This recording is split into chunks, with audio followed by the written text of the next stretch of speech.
Welcome to Camtasia Studio 7. If you're new to Camtasia Studio and you want to get started quickly, you're in the right place. We encourage you to watch this 5-minute video to learn the basics of using the editor, including how to navigate the timeline, make some basic edits, and add special effects. The preview window is where you see the video during playback. The playback controls are located under the preview window. In fact, the video you're watching in the preview window is a sample project playing directly from the timeline you see below. After you watch this video, we hope you take some time to practice what you've learned using the content on the timeline.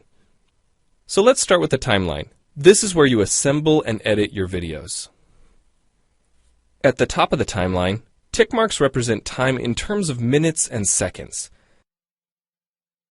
When building a video, you'll work in a horizontal manner, beginning from the left and moving sequentially through time towards the right. To make precise cuts and selection, use the zoom slider to magnify the view of the timeline. And when adding elements to your video, such as a call-out or audio clips, these are placed on different tracks.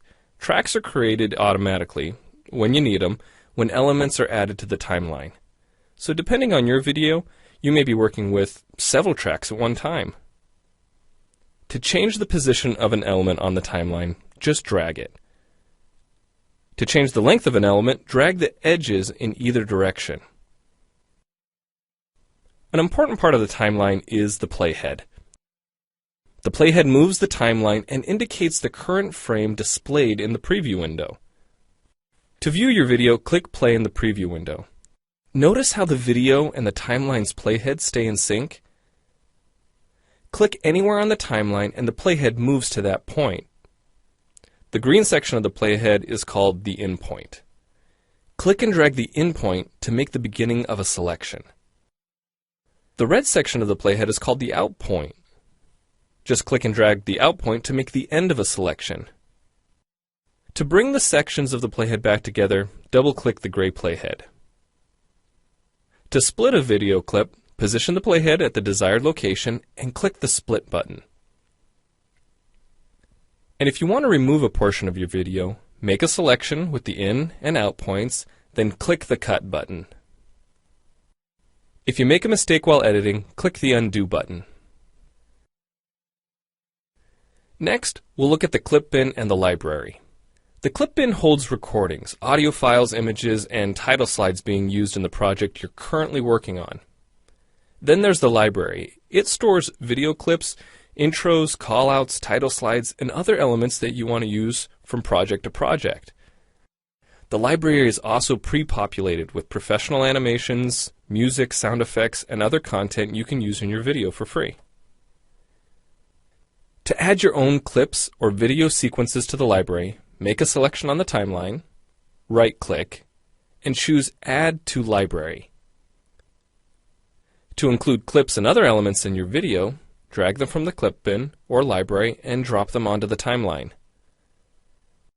The tabs located above the timeline are task pages used for adding and editing special effects. You can add callouts to emphasize a key point. You can insert a transition between clips for a professional look. Apply zoom and pan effects to focus on important details. And draw attention to the cursor by changing the color, size, and more. If you double-click an element on a track, the playhead moves to the beginning of that element, and its task page opens, allowing you to make edits to that element. So we've shown you a few ways you can navigate and edit your video, but how do you get content into your video? Well, to make a new screen recording, click the Record Screen button. If you already have an audio or video recording to use, click the Import Media button. When you've made edits and added effects to your video and you're ready to share it, you need to produce the project to create a shareable video.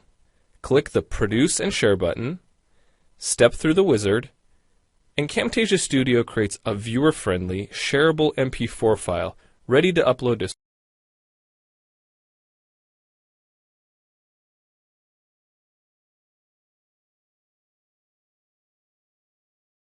screencast.com, your blog, or a website. Well, it's time for you to try Camtasia Studio out for yourself using the content on the timeline. The help file in Camtasia Studio will help you use each of the Camtasia Studio features and applications. The Learning Center on TechSmith.com has in-depth video tutorials and other sample projects to download and practice with. So we hope you enjoy Camtasia Studio. And happy screencasting!